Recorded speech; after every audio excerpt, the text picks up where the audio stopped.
مولانا مظفر بلخی جو مخدوم جہاں کے سب سے محبوب مرید اور خلیفہ ہوئے اور جنہیں مخدوم جہاں نے اپنی جانشینی کے لیے نامزد کیا، ان کے اپنے بھتیجے، شاگرد اور خلیفہ حضرت محمد حسین نوشۂ توحید بلخی۔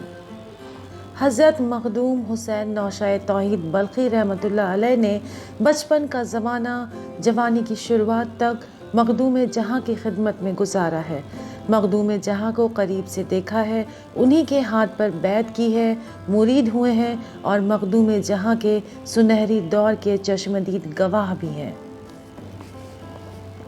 مخدوم جہاں سے جو فیض مولانا مظفر بلخی کو پہنچا، اس کے بھی آپ امین ہیں۔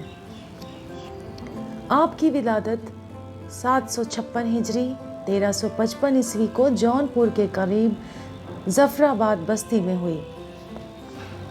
آپ کے والد مولانا معیز بلخی تھے، لیکن آپ ہمیشہ اپنے چچا مولانا مظفر بلخی کی صحبت میں رہے، یہاں تک کہ دنیا یہ سمجھتی رہی کہ آپ مولانا مظفر بلخی کے ہی بیٹے ہیں۔ آپ نے ان سے کتابیں بھی پڑھیں، روحانی فیوض بھی حاصل کیے، اجازت و خلافت بھی حاصل کی اور مولانا مظفر بلخی کے ساتھ سفر حضر ہر موقع پر ساتھ رہے، یعنی جب تک ہندوستان میں رہے ساتھ رہے، اور جب مولانا مظفر بلخی عرب چلے گئے تو ساتھ ساتھ مخدوم حسین بھی گئے۔ مولانا مظفر بلخی کے وصال کے بعد ہی مخدوم حسین نوشۂ توحید بلخی مولانا مظفر بلخی کی وصیت کے مطابق واپس ہندوستان آئے اور مخدوم جہاں کی گدی کو رونق بخشا۔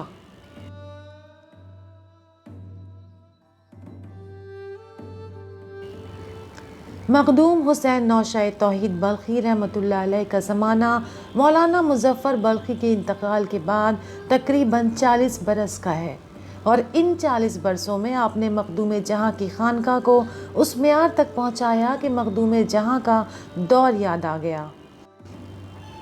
آپ ایک بڑے عالم تھے، محدث تھے اور مرشد باکمال تھے۔ ہندوستان میں اس وقت جو مشائخ تھے وہ سب آپ کے قدردان تھے، اس وقت کے جتنے علماء تھے سب سے آپ کے تعلقات تھے اور آپ سے فیض یاب ہوتے۔ حضرت کا دور ابراہیم شرقی کا دور ہے، یعنی شرقی پیریڈ شروع ہو چکا تھا۔ ابراہیم شرقی بھی آپ سے بے پناہ عقیدت رکھتے، ان کے نام بھی آپ نے خط لکھے، اور اس وقت کے سب سے بڑے عالم جو سرکاری اور شاہی عالم بھی تھے، ملک العلماء تھے، قاضی شہاب الدین دولت آبادی، وہ بھی آپ سے عقیدت اور محبت رکھتے، ان کے نام بھی آپ کے خطوط اور مکاتب ملتے ہیں۔ آپ نے تقریباً 25 کتابیں چھوڑی ہیں، وہ سب نہایت عمدہ ہیں۔ آپ نے حضور نبی کریم صلی اللہ علیہ وآلہ وسلم کی سیرت پر اس بر صغیر میں سب سے پہلی کتاب لکھی، اخلاق نبوی، اور اتنی آسان، سہل اور اس قدر اوتھینٹک کہ ایک جملہ بھی اس میں انشاء کے طور پر، لفاظی کے طور پر نہیں لکھا۔ انفارمیشنز کو اتنی خوبصورتی سے سجایا کہ وہ سہل بھی ہوئی اور اوتھینٹک بھی ہوئی۔ اس کے علاوہ آپ نے ایک فارسی مثنوی بھی لکھی ہے جو مولانا روم کی پیروی میں ہے۔